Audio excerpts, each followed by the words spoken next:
Hello everyone, welcome back to our channel. कल से एक बायोलॉजी सीरीज स्टार्ट हुई है जिसमें हम 11th as well as 12th के सारे चैप्टर कंप्लीट करेंगे। कल मैंने 11th का पहला चैप्टर द लिविंग वर्ल्ड का पार्ट 1 कंप्लीट कराया था। आज हम लोग उसी का पार्ट 2 कंप्लीट करेंगे जिसमें हम पूरा चैप्टर कंप्लीट कर लेंगे। इस पार्ट 2 में हमें टेक्सोनॉमिक कैटेगरीज और टेक्सोनॉमिक टूल्स पढ़ने हैं। सो यहाँ से हम स्टार्ट करते हैं। क्लासिफिकेशन जो होता है is not a single step process, मतलब सिर्फ एक सिंगल स्टेप का नहीं होता है। इसमें हमें क्या क्या देखने को मिलता है क्लासिफिकेशन में? Kingdom, phylum, class, order, family, genus, species, ये सारे हमें देखने को मिलते हैं।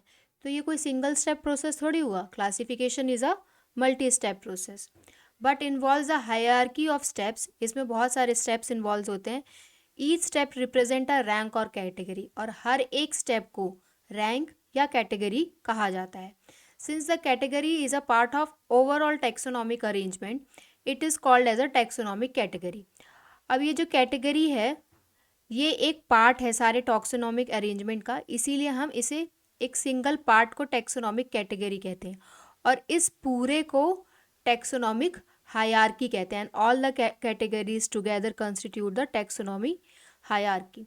Each category represent a unit of classification, मतलब हर एक category, kingdom, phylum, class, order, family, genus, species, हर एक कैटेगरी अपने आप में एक यूनिट ऑफ क्लासिफिकेशन है। इनफैक्ट रिप्रेजेंट अ रैंक, एक रैंक रिप्रेजेंट करती है जिसे हम टैक्सॉन भी कहते हैं।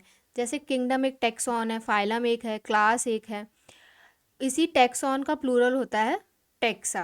तो taxonomic categories and hierarchy can be illustrated by an example. जैसे एक एग्जांपल हम टैक्सोनॉमिक कैटेगरीज का ले लेते हैं। जैसे insect represent a group of organism sharing a common features like 3 pair of joint legs. जो इंसेक्ट्स होते हैं, अब जैसे हम इंसेक्ट के बारे में सोचते हैं तो हमें एकदम से हमारे माइंड में आता है कि उनके अंदर एक कॉमन फीचर होता है। क्या? सबके 3 पेयर्स ऑफ जॉइंटेड लैग्स होते हैं। It means insects are recognizable concentrate objects which can be classified. Thus, we are given a rank of category. Can you name other such groups of organism? ऐसे insects के अलावा और भी होते हैं। Remember, group represents a category, और एक group क्या रिप्रेजेंट करता है? कैटेगरी करता है। Category further denotes a rank. फिर कैटेगरी क्या डिनोट करती है? रैंक को डिनोट करती है।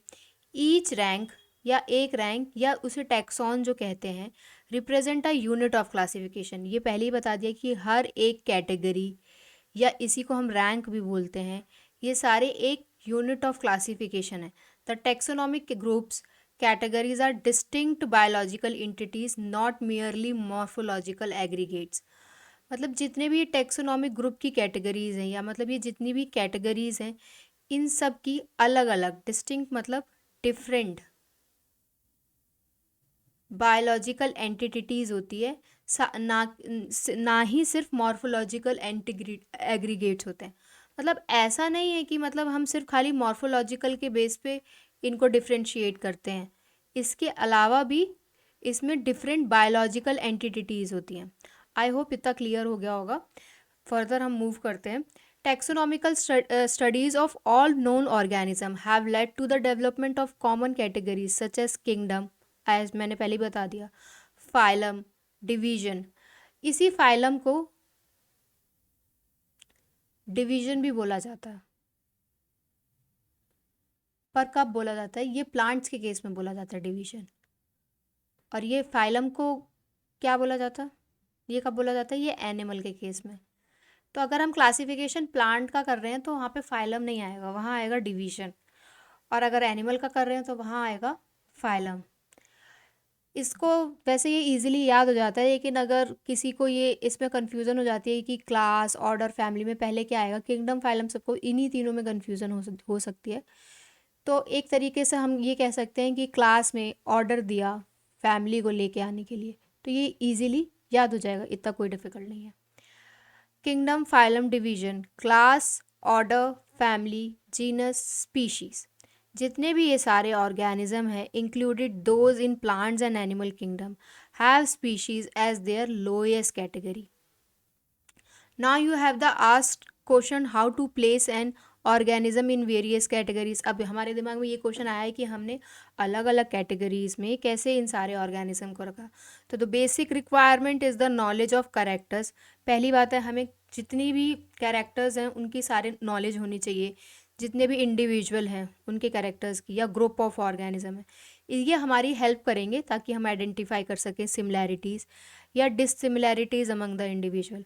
अगर हमें किसी भी इंडिविजुअल के बारे में सारे उसके कैरेक्टर्स पता हैं तो हम किसी भी दो इंडिविजुअल को मतलब आइडेंटिफाई कर सकते हैं कि उन दोनों के अंदर क्या सिमिलैरिटी है और क्या डिससिमिलैरिटी है of the same kind of organism as well as other kind of organism. मतलब अगर दो ऑर्गेनिज्म है, अगर ये एक ऑर्गेनिज्म है और ये एक ऑर्गेनिज्म है, अगर ये दोनों सेम हैं, अगर सेम काइंड के ऑर्गेनिज्म है, तो इनके बीच में हम सिमिलैरिटीज़ भी बता सकते हैं, डिससिमिलैरिटीज़ भी बता सकते हैं, अगर हमें अच्छे से सारी नॉलेज है कैरेक्टर्स की। अगर ये अलग ग्रुप का है, ये भी अलग ग्रुप का है, तब भी हम बता सकते हैं, लेकिन हमें उसके लिए नॉलेज होनी चाहिए सारे कैरेक्टर्स की। यहाँ से हम आगे मूव करते हैं। यही अब जो ये कैटेगरीज हैं, टैक्सोनॉमिक कैटेगरीज, इन्हीं के बारे में सब कुछ दिया हुआ है, जो कि क्या थी, kingdom, phylum, class, order, family, genus, species. इसी फाइलम को डिवीजन भी बोला जाता है प्लांट्स के केस में, ये एनिमल्स के केस में। इसके बाद ये याद रहेगा, क्लास में ऑर्डर दिया कि फैमिली को लेके आओ, तो याद बना रहेगा। चलो स्पीशीज़ देखते हैं क्या है। Taxonomic studies considered a group of individual organism with fundamental similarities as a species. One should be able to distinguish one species from other closely related species based on the distinct morphological differences. मतलब जितने भी group of individual हैं organism के, अगर उनके अंदर fundamental similarities हैं तो हम उनको स्पीशीज़ बोलेंगे, और इजीली आराम से हम डिस्टिंग्विश मतलब बता सकते हैं एक स्पीशीज़ में दूसरे स्पीशीज़ से क्या अंतर है। कैसे बता सकते हैं, उनके डिफरेंट मॉर्फोलॉजिकल डिफरेंस देख के। जैसे let's considered Mangifera indica, Solanum tuberosum जिसे हम पोटैटो कहते हैं, पैंथरा लियो मतलब लायन, ये जितने भी 3 हैं, जैसे इंडिका, यहाँ से इंडिका स्पीशीज़ हो गया, यहाँ से ट्यूबरसम हो गया, यहाँ से लियो हो गया, ये सारे स्पेसिफिक एपिथेट्स हैं, मतलब इन्हें स्पीशीज़ बोला जाता है। While the first word that is पहला वर्ड मैग्नीफेरा, उसका सोलेनम, इसका पैंथरा, ये सारे जेनरा हैं या इन्हें जीनस कहते हैं, represent the another higher level of taxon और कैटेगरी। मतलब स्पीशीज़ से अगर कोई हायर लेवल है तो जीनस है, जीनस से हायर लेवल फैमिली है, फैमिली से हायर लेवल ऑर्डर है, ऑर्डर से हायर लेवल क्लास है, क्लास से हायर लेवल फाइलम है, फाइलम से हायर लेवल किंगडम है। तो ये जो पैंथरा, मैग्नीफेरा, सोलेनम है, ये सारे कौन सी कैटेगरी रिप्रेजेंट करते हैं, that is a genus. Each genus may have one और more than one specific epithet representing different organism.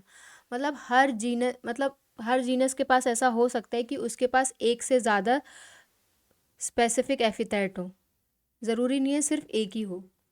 जैसे कि अगर आपको पता हो ये वाला एग्जांपल, जो सोलेनम होता है, इसकी 3 स्पेसिफिक एपिथेट्स होते हैं। एक होता है ट्यूबरसम, एक होता है निग्रम, और एक होता है मेलोजेनम। यही उन्होंने कहा है कि ये जो सोलेनम है ये तो जीनस है, तो एक जीनस के पास ऐसा हो सकता है कि उसके पास एक से ज़्यादा स्पेसिफिक एपिथेट हो।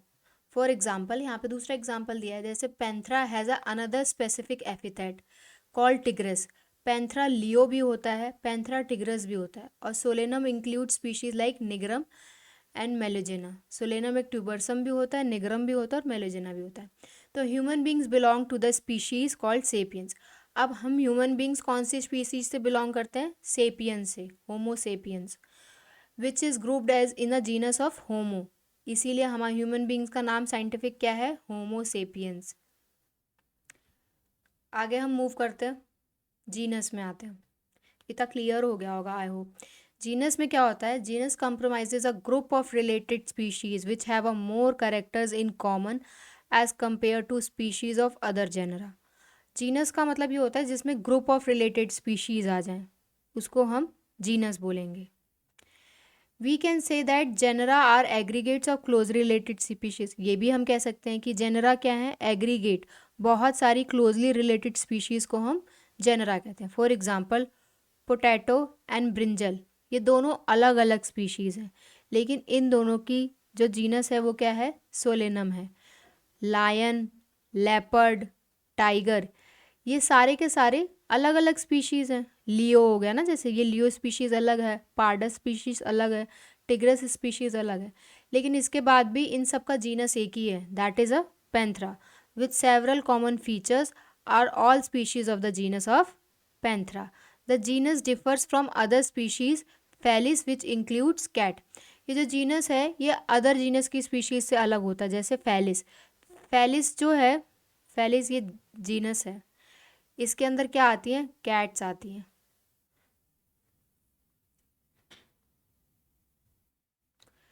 इसके बाद हम आगे फर्दर मूव करते हैं, जिसमें हम फैमिली के बारे में पढ़ेंगे। इतना क्लियर हो गया होगा आई होप। हमने यहाँ पे अभी तक क्या क्या पढ़ा? एक हमने सोलेनम पढ़ा जिसका नाम ट्यूबरसम है, निग्रम है और मेलोजोना है। तो इस निग्रम को हम मकोई भी बोलते हैं, ये इसका हिंदी नाम है। मेलोजोना हो गया हमारा ब्रिंजल। एक हमने ये पढ़ा, दूसरा हमने यहाँ पे और क्या पढ़ा? पैंथरा के बारे में पढ़ा, that is a leo, leopard, sorry leo मतलब लायन, गलत हो गया, पार्डस लेपर्ड और टिग्रिस टाइगर, सॉरी। ये तीनों हो गई हमारी स्पीशीज। पैंथरा हो गया जीनस, ऐसी सोलेनम हो गया जीनस, ट्यूबरसम, निग्रम, मेलोजोना हो गया स्पीशीज। यहाँ तक क्लियर हो गया होगा। एक यहाँ पे हमें और चीज़ देखने को पढ़ने को मिली है, क्योंकि ये याद नहीं रहता है लोगों को कि जो जीनस होते हैं differ from other genus. Her genus अलग अलग जीनस से डिफर होता है। जैसे कि फेलिस एक जीनस है जिसके अंदर कैट्स इंक्लूड की जाती हैं। इसके बाद हम आगे बढ़ते हैं फैमिली में। The next category is a family. Family has a group of related genera with a still less number of similarities as compared to genus और species. मतलब अगर जैसे जैसे हम ऊपर जाते रहेंगे, kingdom, phylum, class, order, family, genus, species, अब जैसे जैसे हम ऊपर बढ़ते जाएंगे इनकी सिमिलैरिटीज जो होती हैं वो कम होती जाएंगी। यही लिखा हुआ है कि फैमिली के अंदर, ये फैमिली किसका ग्रुप बन गया? जीनस का ग्रुप बन गया। और इसी फैमिली के अंदर बहुत कम सिमिलैरिटीज़ हैं एज़ कंपेयर टू, जितनी ज़्यादा जीनस में उतनी ज़्यादा स्पीशीज़ में, मतलब जीनस से ज़्यादा स्पीशीज़ में नीचे की तरफ सिमिलैरिटीज़ बढ़ेंगी, ऊपर की तरफ सिमिलैरिटीज़ कम होंगी। वही चीज़ लिखी है। Families are the characters on the basis of, अब फैमिलीज़ कौन से करेक्टर्स पे, हम फैमिलीज़ को कैसे, किस बेसिस पे हम करेक्टराइज कर सकते हैं? तो बोथ वेजिटेटिव के बेस पे भी कर सकते हैं और रिप्रोडक्टिव फीचर के बेसिस भी कर सकते हैं। अगर हम प्लांट्स की बात करें, फॉर एग्जांपल 3 डिफरेंट जेनरा, अलग अलग जो जेनरा होते हैं, सोलेनम अलग हो गया, पिटोनिया अलग हो गया, धतूरा अलग हो गया, ये 3 जीनस अलग अलग हैं। कौन कौन से? एक हो गया हमारा सोलेनम, पिट्यूना, धतूरा, ये तीनों तीनों जीनस हैं। ये एक ही फैमिली के अंदर रखे जाते हैं। कौन सी फैमिली? सोलोनेसी। क्योंकि हो सकता है इन तीनों के जो भी फ्लोरल करेक्टर्स होंगे, बहुत वेजिटेटिव और रिप्रोडक्टिव, वो एक जैसे होंगे, इसीलिए एक फैमिली में रखे जाते हैं। अमंग एनिमल्स, अगर एनिमल्स में देखा जाए तो जैसे कौन सा जीनस है? पैंथरा, जिसके अंदर लायन, टाइगर, लेपर्ड आता है, अभी हमने पढ़ा है। और जो जीनस होता है हमारा फेलिस, जो कि क्या होती है? कैट। इन लोगों की फैमिली एक ही होती है, कौन सी फैमिली होती है? Felidae. Similarly if you observe the feature of cat and dog, we will find some similarities as well as difference as well. इसी तरीके से अगर हम देखते हैं कैट और डॉग, दोनों में कुछ ना कुछ सिमिलैरिटीज़ होंगी, कुछ ना कुछ डिफरेंस होंगे। सिमिलैरिटीज़ में भी अपने आप दिमाग में आ जाता है कि दोनों के 4 पैर होते हैं, ऐसी डिफरेंस भी होंगे।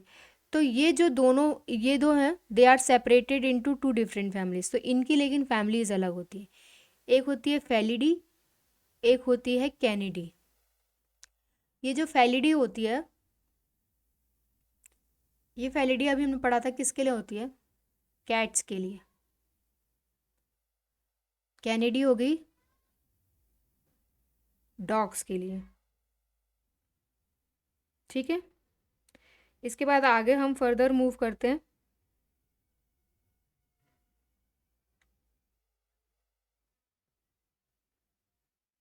Order. You have seen earlier that the categories like species, genus, families are based on their number of similar characters. ये तो हमने अभी देखा कि ये नंबर ऑफ सिमिलर कैरेक्टर्स पे बेस्ड है। लेकिन ये जो ऑर्डर है, जो कि अदर हायर टेक्सोनॉमिक कैटेगरीज हैं, ऑर्डर जो है वो स्पीशीज, जीनस, फैमिली तीनों से बड़ा है। ठीक है, ये are identified based on the aggregate of characters. ये किसके बेसिस पे आइडेंटिफाइड किए जाते हैं?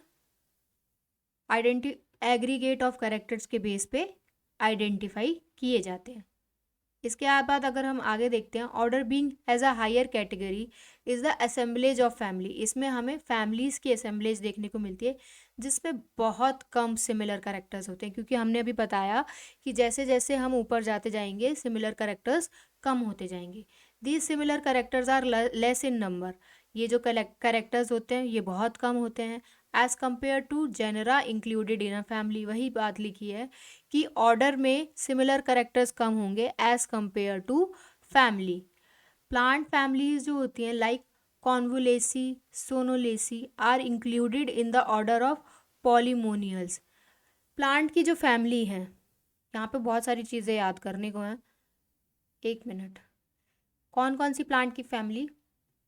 कॉन्वुलेसी, सोनोलेसी, ये दोनों का क्या है? प्लांट की फैमिलीज हैं। और ये कौन से ऑर्डर के अंदर आती हैं? पॉलीमोनियल्स के अंदर आती हैं। क्योंकि और ये किसके बेस पे है? On the based of the floral characters. जैसे एनिमल है का ऑर्डर कौन सा होगा? कार्निवोरा। और इसके अंदर कौन सी फैमिलीज आएंगी? Felidae, Canidae. मैंने अभी पहले भी बताया है कि फेलिडी में कैट्स आती हैं, कैनिडी में डॉग्स आते हैं, और इन दोनों का ऑर्डर क्या हो गया? कार्निवोरा। फैमिली हो गई फेलिडी, कैनिडी। यहाँ तक क्लियर हो गया? इसके बाद हम आगे फर्दर मूव करते हैं। Class. The category includes the related orders. यही क्लास के अंदर आप रिलेटेड ऑर्डर्स कम आ जाएंगे। ऑर्डर लाइक प्रिमाटा, इसके अंदर क्या क्या आता है? Monkey, gorilla, gibbon. In the place is class of mammalia. अभी हमारा जो ऑर्डर प्रिमाटा है, उस ऑर्डर प्रिमाटा के अंदर यहाँ पे हमें एक ऑर्डर के बारे में जानने को मिला। कौन सा ऑर्डर? प्रिमाटा। इसकी कौन सी क्लास हो जाएगी? मैमेलिया। और इस ऑर्डर के अंदर कौन कौन तीन एनिमल्स हैं? Monkey, gorilla and gibbon, along with the order carnivora. और जो ऑर्डर कार्निवोरा है, उस ऑर्डर के अंदर क्या क्या आते हैं? Animals like tiger, cat and dog. Class mammalia has other order also. ठीक है, इसके बाद हम देखते हैं phylum. Classes compromising animals like fishes, amphibians, reptiles. ये सारी क्लासेस हैं, fishes, amphibian, reptiles and birds along with the mammals. ये सारे एक फाइलम के अंदर आते हैं। All the basis based on the common feature like presence of notochord, dorsal hollow neural system. इनका कॉमन फीचर क्या होता है? हम किस बेसिस पे फाइलम को आइडेंटिफाई कर सकते हैं? इनका फीचर होता है नोटोकॉर्ड प्रेजेंट है कि नहीं है, डॉर्सल होलो न्यूरल सिस्टम है कि नहीं है। ये सारे किसके अंदर आ जाएंगे? कॉर्डेटा के अंदर। कौन कौन सी classes? Fishes, amphibians, reptiles and birds along with the mammals, मतलब मैमल्स भी। इसके बाद in case of plants classes with few similar characters are assigned into higher category called division. मैंने पहले ही बता दिया कि प्लांट्स में हम फाइलम नहीं बोलते हैं, उसको डिवीजन बोलते हैं। इसके बाद यहाँ पर हमें गिवन है, अभी तक हमने क्या क्या देख लिया कि जैसे जैसे हम ऊपर जाएंगे, species, genus, family, order, class, phylum, division, kingdom, तो हमारे जो हैं कैरेक्टर्स कम होते जाएंगे। सिमिलैरिटीज अभी मैंने बताई,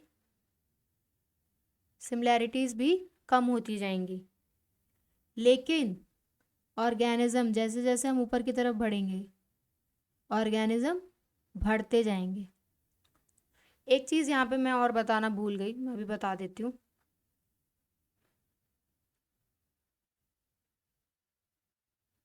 ये हमारी जो है टेक्सोनॉमिक हायरार्की है, ये स्पीशीज़ को हम बेसिक यूनिट ऑफ क्लासिफिकेशन कहते हैं, बेसिक यूनिट ऑफ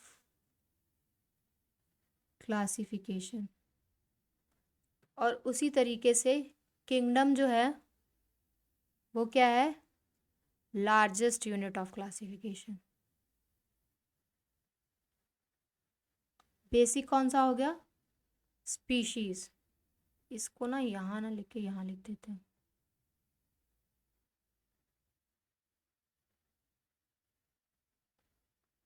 स्पीशीज क्या होगा हमारा, basic unit of classification, basic unit of classification.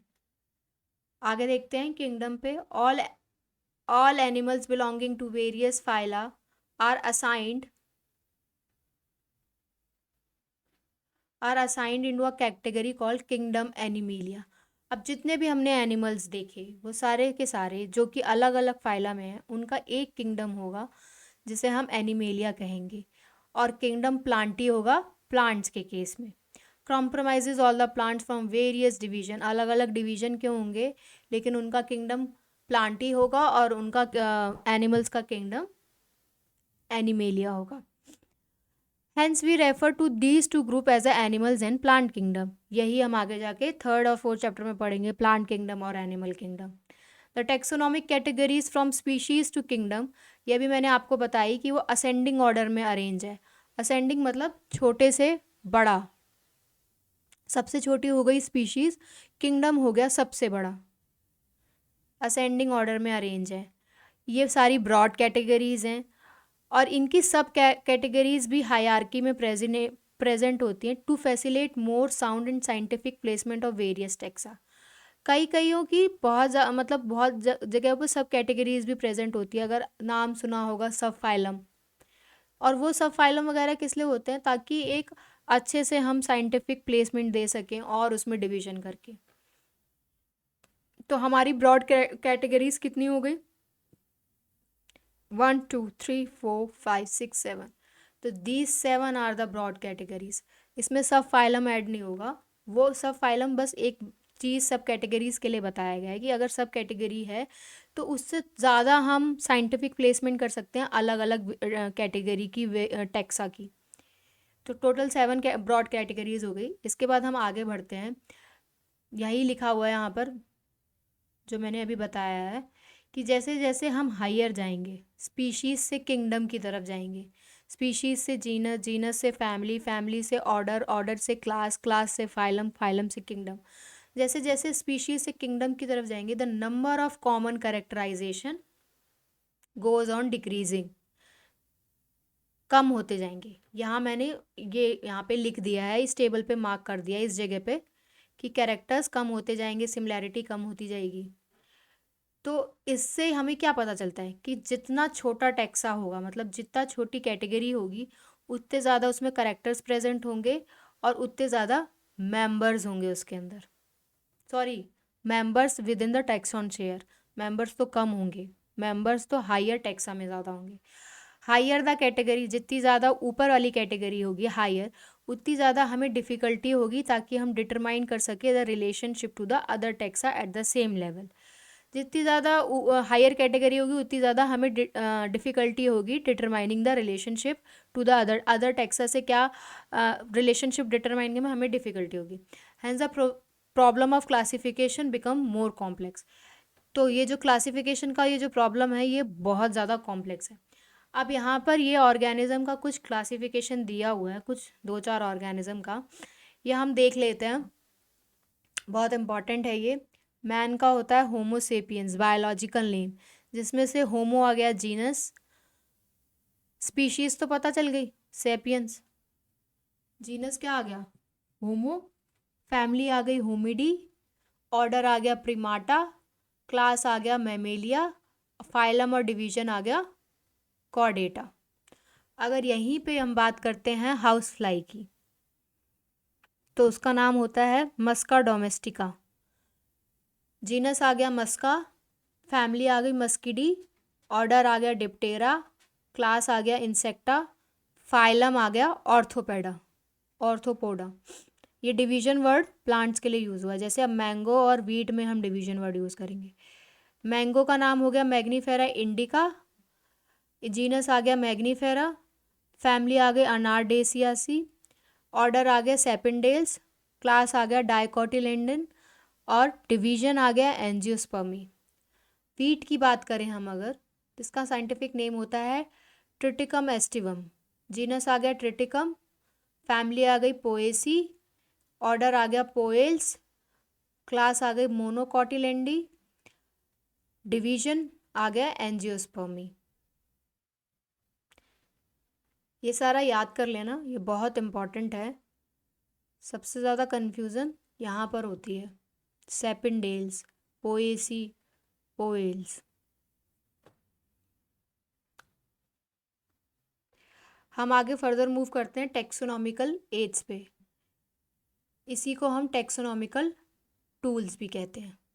Taxonomic studies of various species of plants and animals and other organism. जितनी भी हमने टेक्सोनॉमिक स्टडीज़ करी प्लांट्स की या एनिमल्स की या कोई अदर ऑर्गेनिज्म की, वो कहीं ना कहीं हमें यूज़फुल होते हैं एग्रीकल्चर में, फॉरेस्ट्री में, फॉरेस्ट में, इंडस्ट्री में, और कई कई हमारे बायो रिसोर्सेज में भी इम्पॉर्टेंट होते हैं। These studies would require a correct classification and identification of organism. अब ये स्टडी क्या रिक्वायर करती है कि हमें इनका एक करेक्ट क्लासिफिकेशन पता होना चाहिए ताकि हम इजीली आइडेंटिफिकेशन कर सके ऑर्गेनिज्म का। Identification of an organism require a intensive laboratory and field studies. अब आइडेंटिफिकेशन अगर हमें किसी भी ऑर्गेनिज्म के करना है तो उसके लिए हमें क्या क्या रिक्वायरमेंट चाहिए होगी, एक इंटेंसिव लेबोरेटरी होनी चाहिए, फील्ड स्टडी करनी चाहिए, the collection of actual species. जब हम किसी भी स्पीशीज़ का एक्चुअल कलेक्शन करते हैं प्लांट एंड एनिमल स्पीशीज़ का, वो ज़रूरी होना चाहिए, is the primary source of taxonomical studies. अगर हम कभी भी टैक्सोनॉमिकल स्टडीज़ कर रहे हैं तो उसके लिए एक्चुअल स्पेसिमन का कलेक्शन होना बहुत ज़रूरी है। एक्चुअल स्पेसिमन मतलब जो वो एक्चुअली में जैसा दिखता है, अगर वो हमें मिल जाएगा हम जब उसे कलेक्ट करेंगे तो उसमें हमें टैक्सोनॉमिकल स्टडी करने में, हमें पढ़ने में आसानी रहेगी। These are the fundamental to studies are essential for training in the systematic. It is used for the classification of an organism and the information gathered is also stored along with the specimen. In some cases the specimen is preserved for future studies. बहुत सारे cases में हम specimen को इसलिए भी preserve करते हैं ताकि हम फ्यूचर में उसको स्टडी कर सकें। Biologists have established certain procedure and techniques to store and preserve the information as well as the specimen.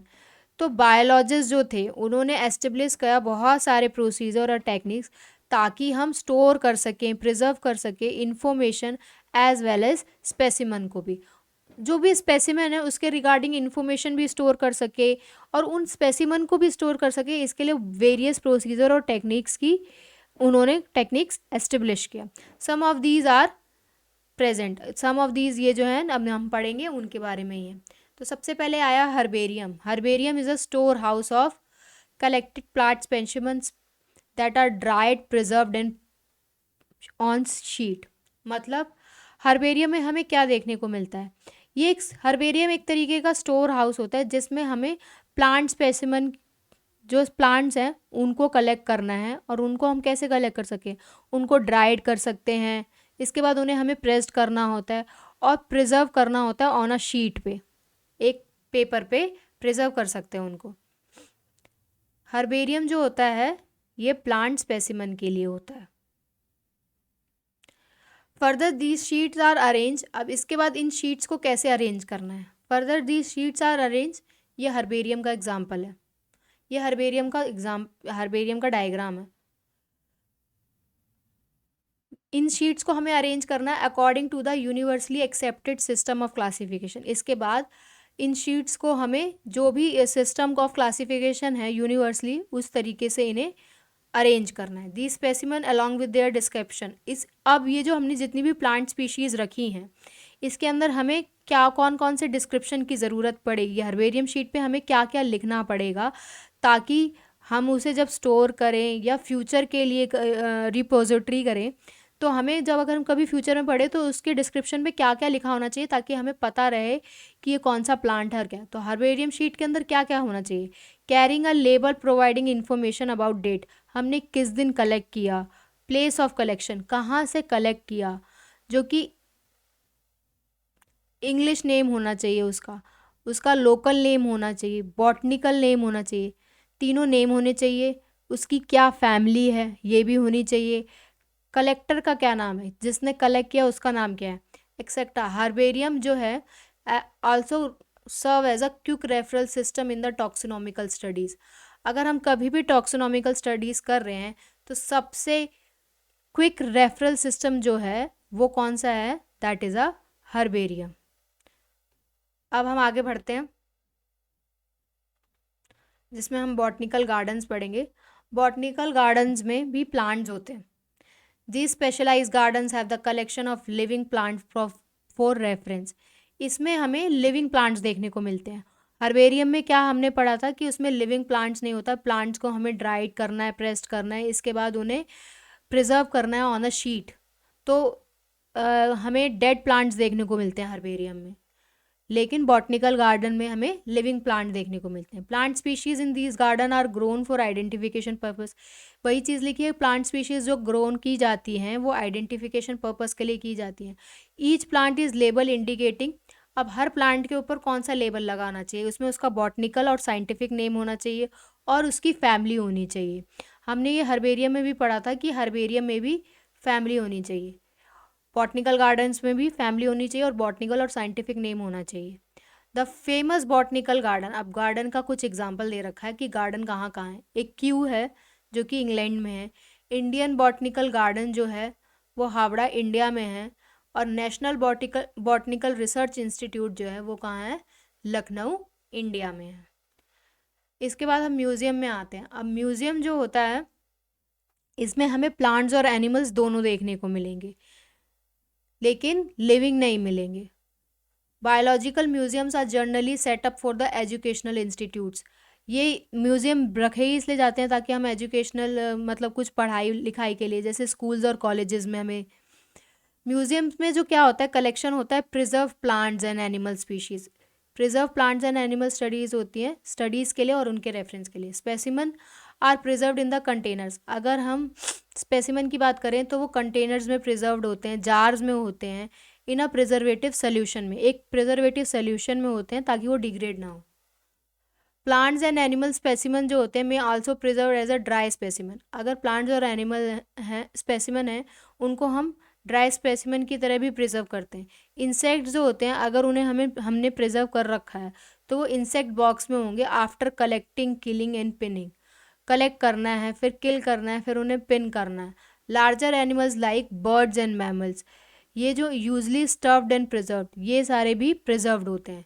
Museum जो often have a collection of skeleton of animal too, museum में हमें कभी अगर museum गए होगे तो वहाँ पे हमें स्केलेटल भी देखने को मिलेंगे एनिमल्स के। जूलॉजिकल पार्क्स की बात करते हैं, इसमें हमें एनिमल्स देखने को मिलते हैं। These are the places where wild animals are kept in protective environment, जितने भी हमारे वाइल्ड एनिमल्स हैं वो प्रोटेक्टेड इन्वायरमेंट में रखे जाते हैं जूलॉजिकल पार्क्स में, under the human care. Which enables to learn about their food habit and behaviour, जहाँ पे हमें क्या सीखने को मिलता है कि जो वो जो वाइल्ड एनिमल्स हैं उनकी फूड हैबिट क्या है, उनका बिहेवियर क्या है। ये सारे एनिमल्स जूज में भी प्रोवाइड होते हैं as far as possible. The condition similar to their natural habit, जो जू में भी जो अगर रखे जाते हैं तो हमें वैसी ही कंडीशन रखनी पड़ती है जैसे वो नेचुरल हैबिटेट में रहना पसंद करते हैं। तो जो चिल्ड्रंस होते हैं living visit these parks called commonly zoos में भी जाना बहुत पसंद करते हैं। इतने सारे हमने टॉक्सोनॉमिकल एड्स पढ़ लिए, अब आते हैं की पे।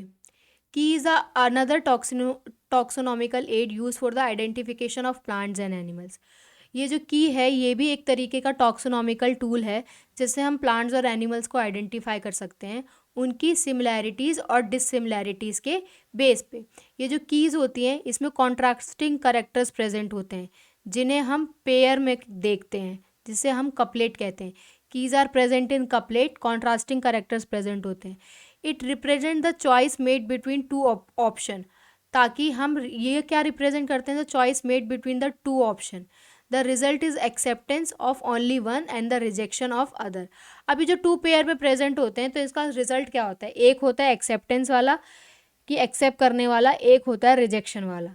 ये हमेशा टू अपोजिट ऑप्शंस में प्रेजेंट होते हैं, दिखा लिखा हुआ है ना, between two opposite options. Each statement, हर स्टेटमेंट जो होती है की में उसको हम लीड बोलते हैं। Separate taxonomic keys are required for each taxonomic category. अलग अलग हर तरीके की कीज़ सेपरेट अलग अलग कीज़ होती हैं ताकि हम हर एक टेक्सोनॉमिक कैटेगरी को आइडेंटिफाई कर सकें। जैसे फैमिली की अलग होगी, जीनस की अलग होगी, की स्पीशीज़ की अलग होगी फॉर आइडेंटिफिकेशन पर्पस। कीज़ जो होती हैं are generally analytical in nature. तो यहाँ पे हमें बहुत सारी चीज़ें देखने को मिली हैं। सबसे पहले सिमिलैरिटीज़ और डिससिमिलैरिटीज़ के बेस पे होता है। कॉन्ट्रास्टिंग करेक्टर्स प्रेजेंट होते हैं जो कि पेयर्स में प्रेजेंट होते हैं, जिसे हम कपलेट कहते हैं। हमें इसमें चॉइस बनानी होती है दो अपोजिट ऑप्शन के बीच में, या तो ऑप्शन एक्सेप्टेंस का होगा या रिजेक्शन का होगा। हर स्टेटमेंट जो की में होती है उसको हम लीड बोलते हैं। जितनी भी अलग अलग टेक्सोनॉमिक कीज़ होती हैं सबके लिए, हर टेक्सोनॉमिक कैटेगरी के लिए अलग अलग कीज़ होती हैं। कीज़ को क्या बोलते हैं, ये जनरली क्या होती है, एनालिटिकल इन नेचर होती है। आगे हम मूव करते हैं।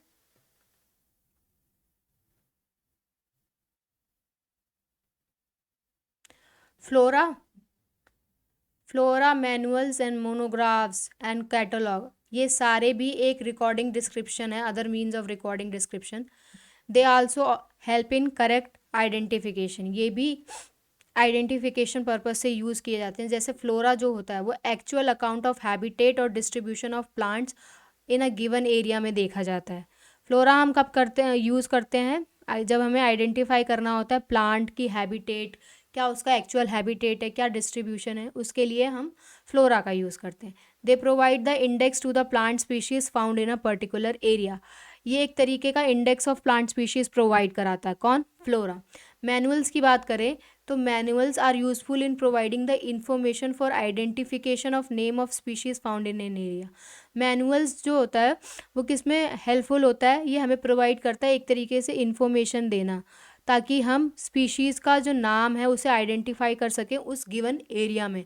अगर कोई एरिया है, फॉर एग्ज़ाम्पल जैसे कोई एरिया है, इस एरिया में अगर कोई स्पीशीज़ है तो यहाँ पे हम मैनुअल्स का यूज़ करेंगे, और वो मैनुअल्स क्या करेगा, उसमें एक इन्फॉर्मेशन गिवन होगी ताकि हम जो स्पीशीज़ प्रेजेंट है उस एरिया में उसको आइडेंटिफाई कर सकें। मोनोग्राफ क्या करता है, contain a information on any one taxon. Monograph में सिर्फ एक ही टैक्सॉन से रिलेटेड इंफॉर्मेशन होती है, contain on any one taxon. Monograph contain information on any one taxon. ये मैनुअल्स, फ्लोरा, ये तीनों बहुत इंपॉर्टेंट हैं। कैटलॉग के बारे में कुछ लिखा नहीं है, लेकिन तीनों, फ्लोरा जो है वो actual habitat of plant specimen के बारे में बताता है, एक इंडेक्स प्रोवाइड करता है प्लांट स्पीशीज़ की। मैनुअल्स जो होता है वो एक आइडेंटिफिकेशन इन्फॉर्मेशन देता है ताकि हम स्पेसिमेन का आइडेंटिफाई कर सकें। मोनोग्राफ जो होता है वो इन्फॉर्मेशन देता है सिर्फ ओनली वन टैक्सॉन की। यहाँ पे हमारा चैप्टर ख़त्म होता है, पार्ट 2 यहाँ कंप्लीट हो गया है। इसका जो पार्ट 1 है उसका लिंक मैं आपको डिस्क्रिप्शन बॉक्स में दे दूँगी। नेक्स्ट वीडियो जो होगी वो बायोलॉजिकल क्लासिफिकेशन पे होगी, जो कि चैप्टर 2 है diversity in the living world का, जो कि 11th की यूनिट है. Here I am going to ending my lecture. Thank you so much.